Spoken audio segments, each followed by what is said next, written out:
चलिए फ्रेंड्स, बिना देरी किए अपनी वीडियो को शुरू करते हैं। अब यहाँ पर हम सबसे पहले बात करेंगे न्याय के सिद्धांत की। तो फ्रेंड्स, अब हम बात करने जा रहे हैं अरस्तू के न्याय के सिद्धांत की। तो ध्यान से समझिए। अरस्तू के चिंतन में न्याय की समस्या पर विस्तृत विचार किया गया है। इसके अनुसार न्याय का सरोकार मानवीय संबंधों के नियमन से है। अरस्तू का विश्वास था कि लोगों के मन में न्याय के बारे में एक जैसी धारणा पाई जाती है और इसे कार्य रूप देने के लिए ही राज्य अस्तित्व में आता है। तो फ्रेंड्स, अरस्तू ने अपने चिंतन में न्याय की बात की है। उसने बताया है कि जो न्याय का संबंध है वो मानवीय संबंधों के नियमन से है। अरस्तू का विश्वास था कि न्याय के बारे में सभी के मन में, जितने भी लोग होते हैं उन सभी लोगों के मन में एक जैसी धारणा पाई जाती है और उस न्याय का जो भी धारणा पाई जाती है न्याय की, उसको कार्य रूप देने के लिए, उसको लागू करने के लिए राज्य अस्तित्व में आता है। ये अरस्तू का विश्वास था। न्याय के प्रयोग क्षेत्र को ध्यान में रखते हुए अरस्तू ने दो प्रकार के न्याय में अंतर किया है। पहला है वितरण न्याय और दूसरा है प्रतिवर्ती न्याय। अब जो दूसरा वाला प्रतिवर्ती न्याय है, इसको कहीं कहीं पर परिशोधनात्मक न्याय या प्रतिकारात्मक न्याय कहा जाता है। तो पहला हो गया वितरण न्याय और जो दूसरा है, दूसरे के तीन नाम है, प्रतिवर्ती न्याय, परिशोधनात्मक न्याय या प्रतीकात्मक न्याय भी हम इसे कह सकते हैं। तो फ्रेंड्स, यहाँ तक आपको समझ में आ गया होगा कि अरस्तू ने दो प्रकार के न्याय की बात की है, वितरण न्याय और परिवर्तित न्याय। बट फ्रेंड्स, किसी वीडियो में या कहीं कहीं पे आप पाओगे कि तीन प्रकार के न्याय की बात की जाती है। ऐसा कहा जाता है कि अरस्तू ने तीन प्रकार के न्याय के बारे में बात की है।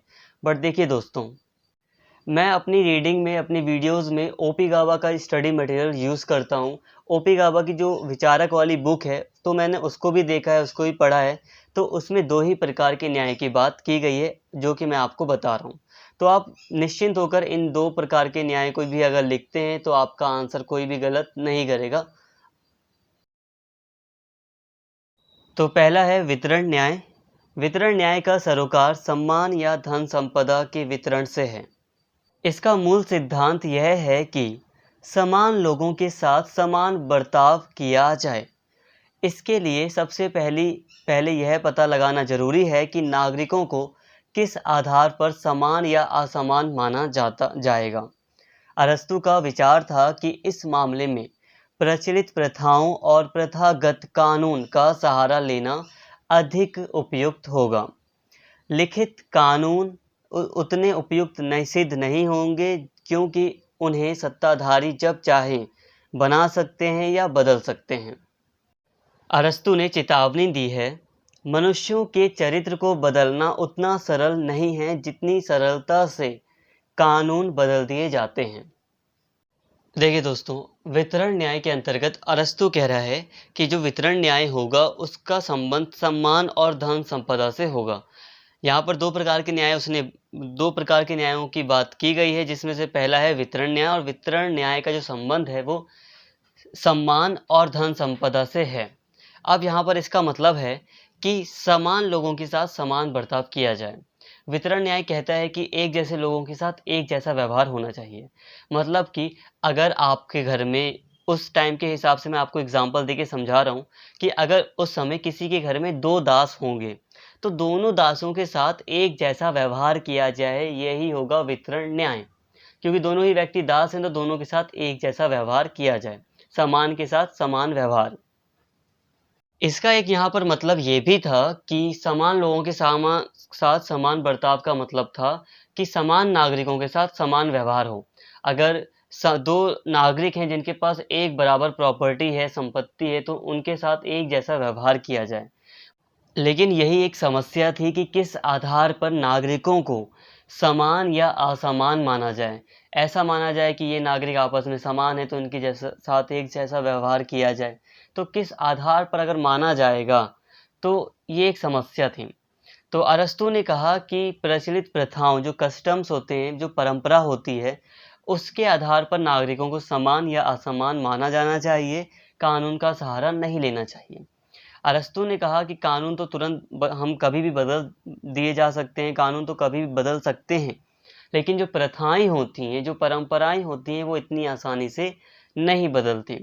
इसलिए प्रथाओं का सहारा लिया जाना चाहिए नागरिकों को समान या असमान मानने के लिए। देखिए दोस्तों, हो सकता है कि कुछ बातें आपको समझ ना भी आ रही हों, बट घबराइए मत, न्याय का सिद्धांत इतना आसान नहीं है। अरस्तू के न्याय का सिद्धांत थोड़ा सा टफ भी है, बट फिर भी मैं पूरी कोशिश कर रहा हूँ कि आपको ज़्यादा से ज़्यादा समझा सकूँ। अरस्तू ने तर्क दिया है कि वितरण न्याय के अंतर्गत मान सम्मान और धन संपदा का वितरण अंकगणितीय अनुपात में नहीं होना चाहिए, बल्कि रेखा गणितीय अनुपात से होना चाहिए। इसका अर्थ यह है कि इनमें से सबको बराबर हिस्सा नहीं मिलना चाहिए, बल्कि प्रत्येक को अपनी अपनी योग्यता के अनुसार हिस्सा मिलना चाहिए। देखिए दोस्तों, यहाँ पे अरस्तू ने वितरण न्याय के अंतर्गत कहा है कि मान सम्मान और धन संपदा का जो वितरण होगा, जो बंटवारा किया जाएगा, वो रेखा गणितीय होगा। जो ग्राफ वगैरह बनाते हैं ना हम, लाइन वगैरह खींचकर, उसके अकॉर्डिंग होगा, ज्योमेट्रिकल होगा। और वो अंक गणितीय मतलब जो लिखते हैं नंबर, जैसे कि किसी के पास 2 घर है तो हम लिख देंगे कि उसके पास 2 घर हैं या 2 लाख रुपए तक की प्रॉपर्टी है। तो यहाँ पर वो बोल रहा है कि हम इसे काउंटिंग में नहीं करेंगे, अंक गणितीय अनुपात वगैरह में हम बंटवारा नहीं करेंगे, ये रेखा गणितीय होगा। अगर आपको ये समझ नहीं आ रहा तो कोई नहीं, बट यहाँ पर वो कह रहा है कि सबको अपनी योग्यता के अकॉर्डिंग सबको मान सम्मान और धन संपदा दिया जाएगा। तो फ्रेंड्स, यहाँ तक आप समझ पा रहे होंगे। यहाँ तक पहला हमने बात की है वितरण न्याय की। वितरण न्याय का मतलब है कि व्यक्तियों को सम्मान दिया जाए, व्यक्तियों को धन संपदा दी जाए। ये किस आधार पर दी जाएगी? समान व्यक्तियों के साथ समान व्यवहार करते हुए। जैसे कि समान नागरिक है तो उन सभी नागरिकों को एक जैसा सम्मान मिले, ये सुनिश्चित करने की कोशिश की जाएगी। इसके अलावा उन सभी के पास एक जैसे, अगर उनकी योग्यता बराबर है तो उनके पास एक जैसी धन संपदा भी होनी चाहिए। तो यहाँ पर बस यही है वितरण न्याय। ऐसे अभी हम और समझते हैं। अब देखिए, यहाँ पर एक समस्या आ जाती है कि योग्यता के आधार पर भी यहाँ पर डिसाइड किया जाएगा, बट योग्यता कैसे निर्धारित की जाएगी किसी व्यक्ति की, ये एक समस्या थी। अरस्तू के अनुसार भिन्न भिन्न संविधानों के अंतर्गत योग्यता के भिन्न भिन्न आधार स्वीकार किए जाते हैं। उदाहरण के लिए गुणतंत्र के अंतर्गत योग्यता का स्तर व्यक्ति की अपनी संपदा से निर्धारित होता है। दूसरी ओर अभिजात तंत्र के अंतर्गत इसे सद्गुण के पैमाने में से मापते हैं। अरस्तु का विश्वास है कि आदर्श राज्य में वितरण न्याय के उद्देश्य से सद्गुण को ही योग्यता का मानदंड माना जाएगा। जो जितने सद्गुण संपन्न होंगे उन्हें उतने ऊंचे पद और पुरस्कार योग्य समझा जाएगा, क्योंकि सद्गुणवान मनुष्य ही सांसारिक पद प्रतिष्ठा और धन संपदा को गौण मानते हुए मानव जीवन के लक्ष्य को सबसे ऊंचा स्थान देता है, ध्येय को ऊंचा स्थान देता है। तो देखिए फ्रेंड्स, यहाँ पर बात की गई कि योग्यता के आधार पर सभी को मान सम्मान दिया जाए।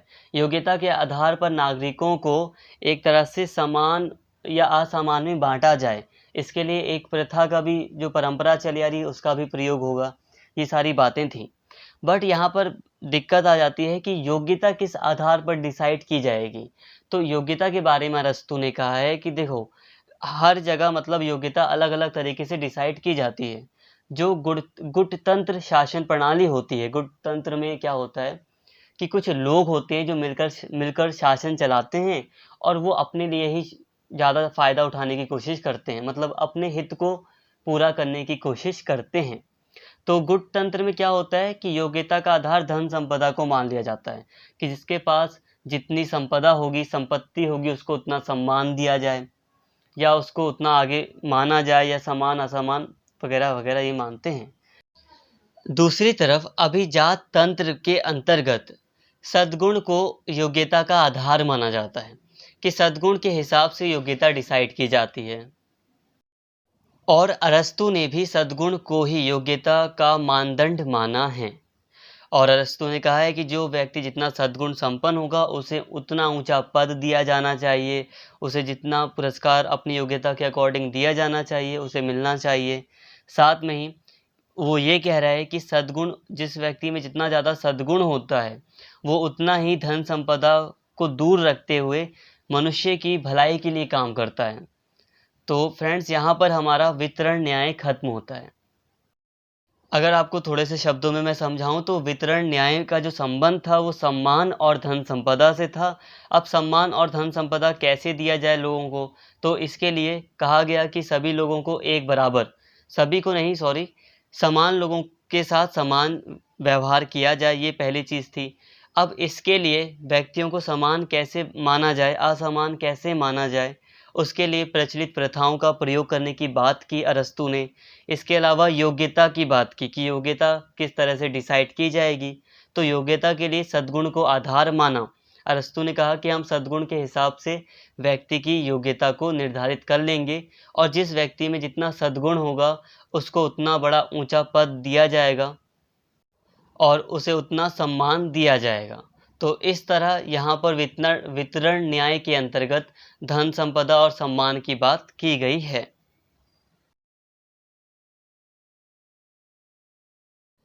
अब हम बात करते हैं प्रतिवर्ती न्याय की।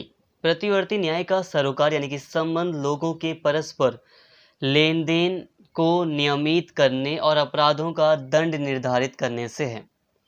इसका ध्येय का मतलब होता है लक्ष्य। इसका लक्ष्य यह है कि व्यक्तियों के परस्पर लेन देन में दोनों पक्षों का पलड़ा बराबर रहे, किसी के साथ धोखा ना हो, किसी को हानि ना उठानी पड़े। अपराध के मामले में प्रतिवर्ती न्याय की मांग यह होगी कि इससे जिस पक्ष को हानि पहुंची हो उसकी संपूर्ण क्षतिपूर्ति कर दी जाए। संक्षेप में प्रतिवर्ती या परिशोधनात्मक न्याय का उद्देश्य व्यक्तियों के परस्पर व्यवहार में संतुलन स्थापित करना या बिगड़े हुए संतुलन को फिर से स्थापित करना है। अरस्तू के अनुसार प्रतिवर्ती न्याय के क्षेत्र में अंकगणितीय अनुपात का प्रयोग उपयुक्त होगा। मतलब यह है कि इस मामले में किसी व्यक्ति की योग्यता, अयोग्यता या सामाजिक स्थिति के आधार पर कोई भेदभाव नहीं बरता जाएगा, बल्कि सबको समान मानते हुए केवल व्यक्ति के कृत्य पर विचार किया जाएगा। तो देखिए, इस न्याय में, प्रतिवर्ती न्याय में सभी व्यक्तियों को समान माना जाएगा और अंकगणितीय अनुपात का प्रयोग किया जाएगा। मतलब लिखकर 1 2 कर जो काउंटिंग वगैरह होती है उसका प्रयोग किया जाएगा। बाकी अगर आपको अंकगणितीय, रेखागणितीय समझ नहीं आ रहा है तो इस चीज़ को आप माइंड से निकाल ही दो। बस हम अब समझते हैं प्रतिवर्ती न्याय है क्या।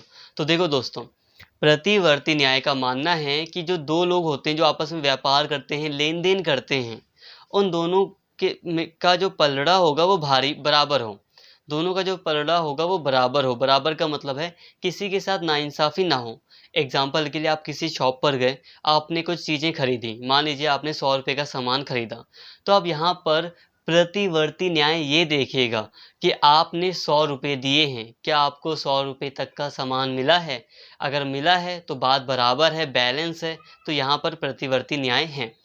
बट अगर आपने 100 रुपये पे किए हैं और आपको 95 रुपये का ही सामान मिला है, मतलब 5 रुपये का नुकसान हुआ है आपका और आपको पता भी नहीं चला, और जब पता चला कि 5 रुपये का नुकसान हुआ है, जब पता चल जाएगा कि 5 रुपये का नुकसान हुआ है, मतलब किसी एक पक्ष का जो पलड़ा होगा वो भारी हो गया और किसी एक पक्ष का जो पलड़ा है वो मतलब कम हो गया।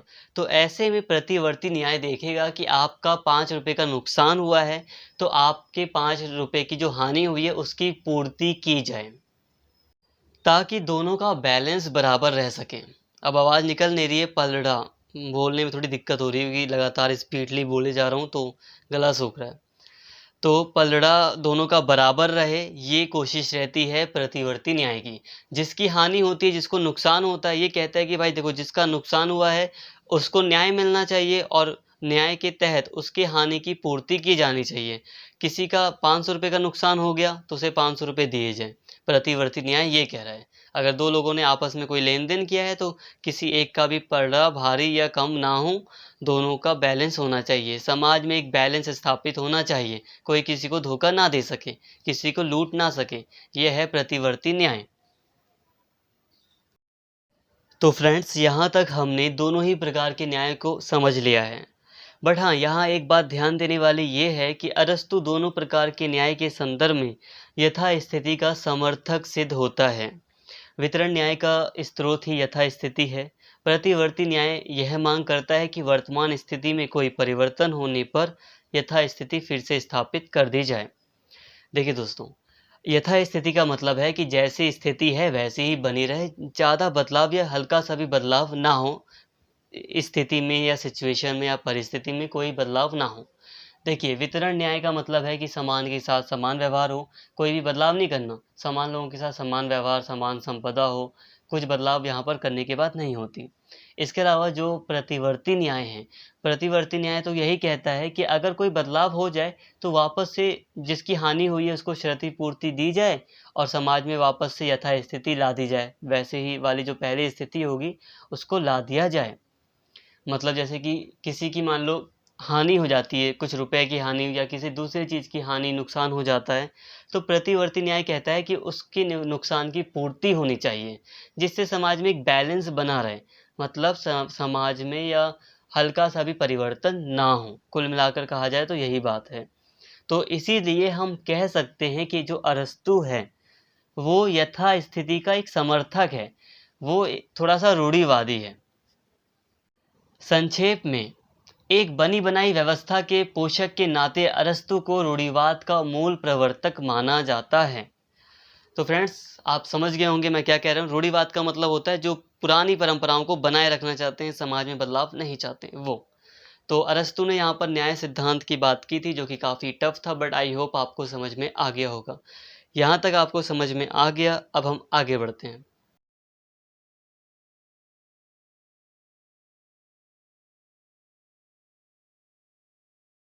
अब देखिए दोस्तों, अरस्तू ने कुछ परिवार, संपत्ति और दास प्रथा के बारे में कुछ बातें कही हैं, जिसको समझना ज़रूरी है। कई बार एग्ज़ाम में क्वेश्चन आ जाता है कि अरस्तू ने दास प्रथा के बारे में कौन-कौन सी बातें कही हैं, या उसने दास प्रथा को उचित क्यों ठहराया है, या वगैरह-वगैरह। परिवार या संपत्ति को लेकर भी कई बार क्वेश्चन आ जाता है। और आपके सिलेबस में भी, जो 5th सेमेस्टर के स्टूडेंट्स हैं उनके सिलेबस में भी है कि स्टेट एंड हाउस होल्ड। तो स्टेट को हमने पिछली वीडियोज़ में पढ़ लिया, बट हाउस होल्ड को नहीं पढ़ा है। हाउस होल्ड का मतलब एक तरह से परिवार ही होता है। तो अरस्तु परिवार, संपत्ति और दास प्रथा के बारे में क्या बातें कहता है, अब हम इसको समझने जा रहे हैं। अरस्तु ने यह मत प्रकट किया है कि स्त्री स्वभावतः पुरुष से हीन होती है, अतः पुरुष की अधीनता में ही उसका कल्याण है। अरस्तु के अनुसार स्त्री और पुरुष में वही संबंध है जो दास और स्वामी में है, शारीरिक श्रम करने वाले और मानसिक कार्य करने वाले में है। स्त्री की संकल्प शक्ति क्षीण होती है, अतः वह स्वतंत्र रहने के योग्य नहीं है। देखिए दोस्तों, अरस्तु ऐसा मानता है कि जो स्त्रियां हैं वो पुरुषों से हीन हैं, यानी कि उनसे कमज़ोर हैं। इसके लिए उसने कुछ बातें बताई, जैसे कि स्त्री पुरुष का वही संबंध है जो दास और स्वामी में है, और जो शारीरिक श्रम करने वाले और मानसिक श्रम करने वाले में है। आचार्य मनु ने भी यही कहा था, ना स्त्री स्वतंत्र मर्हति, अर्थात स्त्री स्वतंत्र रहने योग्य नहीं है।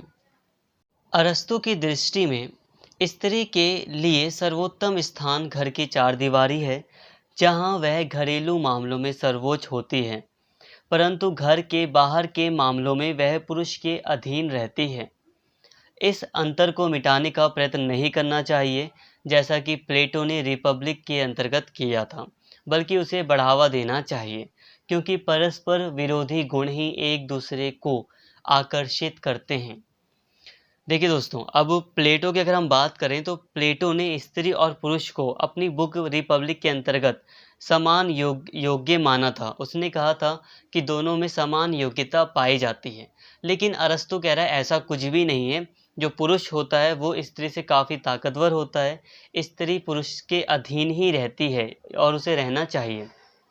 अरस्तु कहता है कि इस अंतर को हमें ख़त्म भी नहीं करना चाहिए, समाप्त भी नहीं करना चाहिए।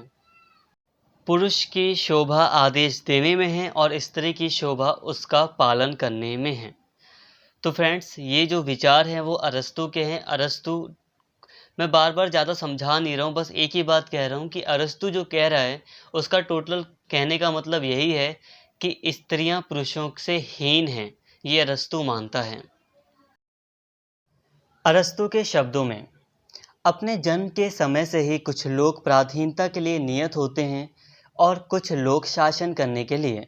देखिए दोस्तों, अब अरस्तू कह रहा है कि कुछ लोग अपने जन्म से ही कुछ ऐसे बने होते हैं कि वो गुलाम बनकर रहते हैं, और कुछ लोग अपने जन्म से ही ऐसे होते हैं, उनके अंदर कुछ ऐसे गुण होते हैं कि वो शासन करने के लिए बने होते हैं। जो मेधावी और दूरदर्शी हैं, मतलब पढ़े लिखे हैं, काफ़ी इंटेलिजेंट हैं, उन्हें प्रकृति ने स्वामी बनाया है, और जो केवल शारीरिक श्रम कर सकते हैं उन्हें प्रकृति ने दास बनाया है।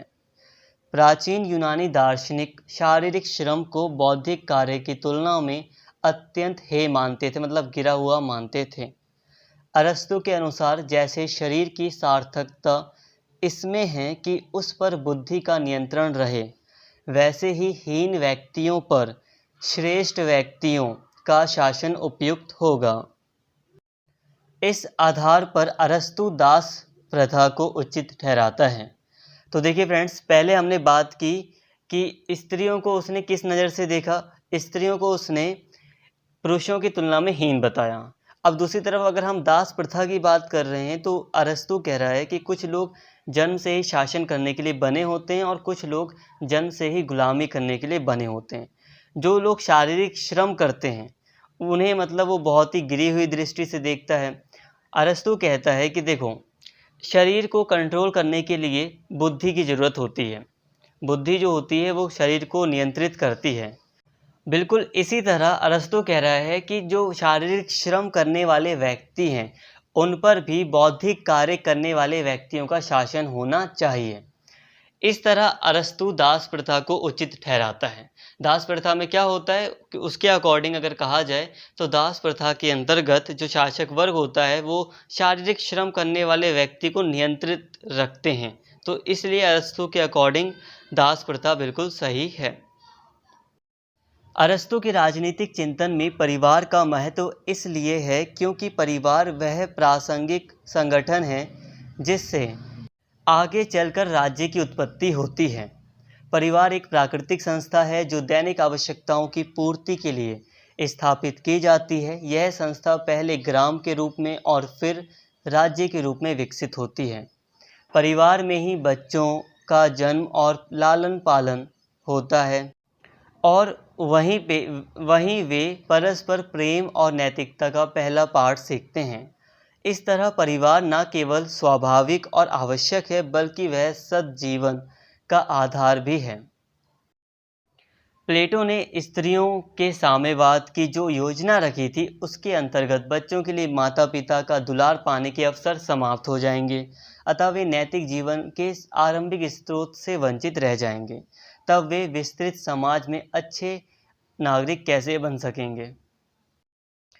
परंपरा का प्रेमी अरस्तु परिवार एवं संपत्ति को इसलिए भी महत्व देता है कि यह संस्था युगों से अक्षुण्ण रही है, मतलब बनी हुई रही है। अतः रिपब्लिक के अंतर्गत प्लेटो ने इस संस्था का अंत करने का जो सुझाव दिया था वह भ्रामक है अरस्तु के हिसाब से। देखिए दोस्तों, जब हमने प्लेटो को पढ़ा था तो मैंने आपको काफ़ी सारी बातें बताई थी, बट कोई नहीं, मैं यहाँ पे आपको थोड़ा सा दोबारा बताता हूँ। देखिए, प्लेटो ने अपने सिद्धांत में दार्शनिक राजा वगैरह की बात की थी, स्त्रियों और संपत्ति के साम्यवाद की बात की थी, मतलब कि निजी संपत्ति नहीं होगी, निजी परिवार नहीं होगा, सभी लोग जो शासक वर्ग होगा उसके कई सारे परिवार होंगे जो आपस में मिलकर रहेंगे। किसी को नहीं पता होगा कि मेरा बच्चा कौन सा है या मतलब मेरा परिवार कौन सा है, सब ऐसे रहेंगे मिलजुल कर, और जो बच्चे होंगे उन्हें शिक्षा के लिए भेज दिया जाएगा जिससे वो माँ बाप के प्रेम से दूर रहेंगे। तो प्लेटो ने कुछ ऐसी बातें की थी। अब अरस्तु बिल्कुल इससे अलग बातें कर रहा है। अरस्तु कह रहा है कि निजी परिवार होना चाहिए, क्योंकि निजी परिवार में जो परिवार के लोग होंगे वो एक दूसरे को समझेंगे, मतलब एक दूसरे के साथ प्रेम के बंधन में बंधे रहेंगे। और अरस्तु ने ये भी कहा था कि परिवार की शुरुआत होती है तभी राज्य बनता है। अरस्तु के बारे में जब हमने राज्य का सिद्धांत पढ़ा था तो हमने बात की थी कि अरस्तु ने बोला था कि सबसे पहले परिवार का गठन होता है अपने आप, फिर धीरे धीरे एक परिवार से दो परिवार बनता है, जब पुत्र वगैरह हो जाते हैं तो दूसरा परिवार बनता है, तो कई सारे परिवार अस्तित्व में आते हैं, फिर राज्य बनता है।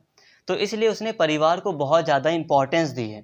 प्लेटो ने इतनी इम्पोर्टेंस नहीं दी, प्लेटो ने निजी परिवार की बात नहीं की। परिवार के अस्तित्व की रक्षा के लिए संपत्ति आवश्यक है, क्योंकि यदि परिवार के पास निजी संपत्ति नहीं होगी तो वह शीघ्र ही छिन्न भिन्न हो जाएगा। निजी संपत्ति की संस्था इसलिए भी उपयोगी है क्योंकि संपत्ति का निजी स्वामित्व मनुष्य को उसकी सुरक्षा और अभिवृद्धि की प्रेरणा देता है। इसी के जादू से मनुष्य धूल को कंचन, यानी कंचन मतलब होता है सोना, कंचन में बदल देता है। तो फ्रेंड्स, जब हमने प्लेटो को पढ़ा था तो प्लेटो ने संपत्ति के साम्यवाद यानी कि सामूहिक संपत्ति की बात की थी। जो शासक वर्ग वगैरह के पास जो संपत्ति होगी वो सामूहिक होगी, प्लेटो ने ये कहा था, निजी संपत्ति की बात नहीं की थी। अब अरस्तु ने निजी संपत्ति की बात की। अरस्तु ने कहा है कि निजी संपत्ति होनी चाहिए। अब अरस्तु ऐसा इसलिए भी कह रहा है कि जब निजी संपत्ति नहीं रहेगी, जब सार्वजनिक संपत्ति होगी तो लोग उसकी देखभाल नहीं करेंगे और वो संपत्ति, वो संपदा एक दिन नष्ट हो जाएगी। कोई भी चीज़ है जो सार्वजनिक है, सब लोग किसी चीज़ का यूज़ करते हैं तो कोई उसकी देखभाल नहीं करता, बट जब वो प्राइवेट हो जाती है, किसी की अपनी चीज़ होती है तो वो उसकी काफ़ी अच्छे से देखभाल करता है। यहाँ पर ये तर्क अरस्तु के द्वारा दिया गया, जो कि काफ़ी सही भी प्रतीत होता है। अरस्तु निजी संपत्ति का समर्थन करते हुए यह आशा करता है कि इसके स्वामी इसे केवल स्वार्थ पूर्ति का साधन नहीं समझेंगे, बल्कि इसे सबके उपयोग के लिए सुलभ बनाकर सहृदयता और उदारता का परिचय देंगे।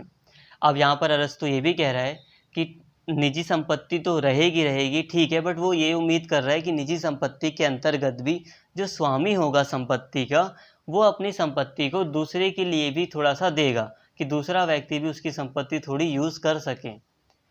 अतः अरस्तु संपत्ति को भी सद्जीवन का साधन मानता है और उसकी पवित्रता में विश्वास करता है। वह प्लेटो की तरह परिवार और निजी संपत्ति को राजनीतिक कार्य में बाधक नहीं मानता, बल्कि सहायक मानता है।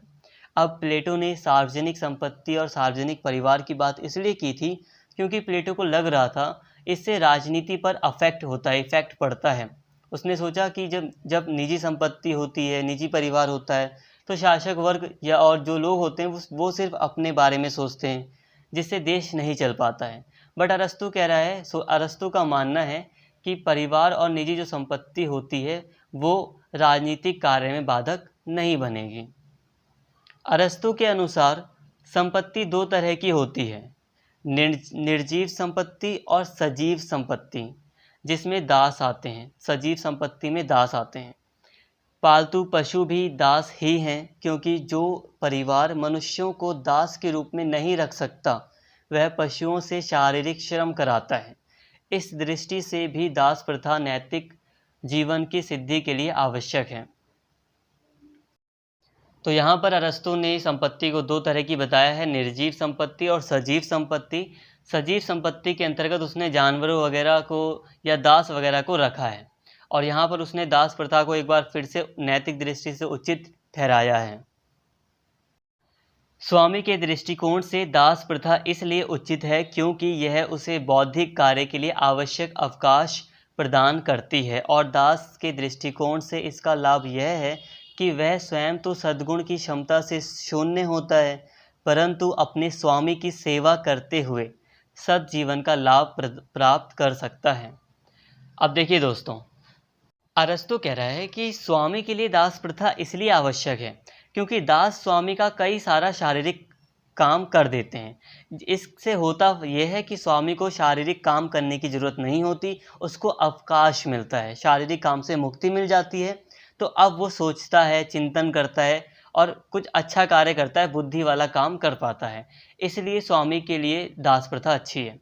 और फिर यहाँ पर कह रहा है कि दास के लिए भी दास प्रथा बहुत अच्छी है, क्योंकि अरस्तु कहता है कि देखो, दास के पास अपना कोई सद्गुण नहीं होता। सद्गुण का मतलब है उसके पास कोई अच्छी क्वालिटी नहीं होती, उसके पास कोई ऐसा गुण नहीं होता जिससे वो सद्जीवन प्राप्त कर सके। अरस्तु कहता है कि दास के पास ऐसा कुछ होता नहीं है। तो अब दास स्वामी की सेवा करके, दास के पास तो कुछ नहीं है, पर दास स्वामी की सेवा करके स्वामी का जो सद्जीवन है उससे थोड़ा सा लाभ प्राप्त कर सकता है।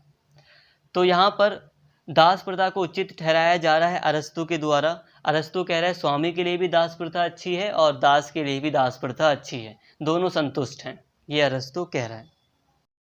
तो फ्रेंड्स यहाँ पर हमने परिवार को देख लिया, अरस्तु का क्या विचार था परिवार को लेकर, संपत्ति को लेकर, स्त्री को लेकर और दास प्रथा को लेकर अरस्तु ने जो भी बातें बताई वो सारी की सारी बातें हमने अभी तक पूरी तरह समझ ली हैं।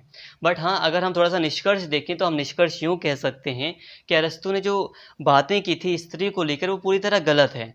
आज के टाइम पर उसकी बात बिल्कुल ही निरर्थक है, उसकी बात का बिल्कुल भी औचित्य आज के टाइम पर तो नहीं है। पहले की बात कुछ और होगी, उस टाइम पर जिस टाइम वो बोल रहा है हो सकता है कि उस टाइम कुछ परिस्थितियाँ अलग हों, बट आज के टाइम पर तो उसके पूरे विचार जो हैं वो पूरी तरह बिल्कुल गलत हैं। इसी तरह जो दास प्रथा का उसने समर्थन किया है, आज के टाइम पर ये एक अमानवीय और अप्राकृतिक ये प्रथा मानी जाती है, इसका बहुत ज़्यादा विरोध होता है। आज के टाइम पर इसका बिल्कुल भी औचित्य नहीं माना जा सकता। पर फिर भी हो सकता है कि हमें उस समय की परिस्थितियों के बारे में ज़्यादा जानकारी ना हो, क्योंकि उस परिस्थिति में आज से लगभग 2400 साल पहले जब अरस्तु था, 2300 साल पहले, तो उस समय की परिस्थितियाँ, यूनान की परिस्थितियाँ अलग होंगी। वहाँ पर दास प्रथा लंबे समय से प्रचलित थी, दास प्रथा चली आ रही थी, स्त्रियों को हीन दृष्टि से पहले भी देखा जाता था। तो हो सकता है कि उसने अपनी परिस्थितियों को देख कर ही अपने सिद्धांतों को प्रस्तुत किया। फ्रेंड्स, इसी तरह आप अपना निष्कर्ष और भी बड़ा कर सकते हैं, अपनी कुछ बातें भी डाल सकते हैं निष्कर्ष बनाकर। बाकी हमने काफ़ी अच्छे से सभी टॉपिक्स को, अरस्तु के सभी टॉपिक्स को पढ़ लिया है पूरी तरह। हमारा अरस्तु का जो सिद्धांत का जो टॉपिक है वो सारे पूरी तरह हमारा कंप्लीट होता है। कोई भी क्वेश्चन आएगा आप डेफिनेटली करके आ जाओगे आसानी से। तो प्लीज़ फ्रेंड्स, आज की इस वीडियो में फ़िलहाल इतना ही। अगर आपको वीडियो अच्छी लगी हो तो प्लीज़ चैनल को सब्सक्राइब कर लेना और इस वीडियो को ज़्यादा से ज़्यादा शेयर करना, कमेंट करना और लाइक करना। Thank you.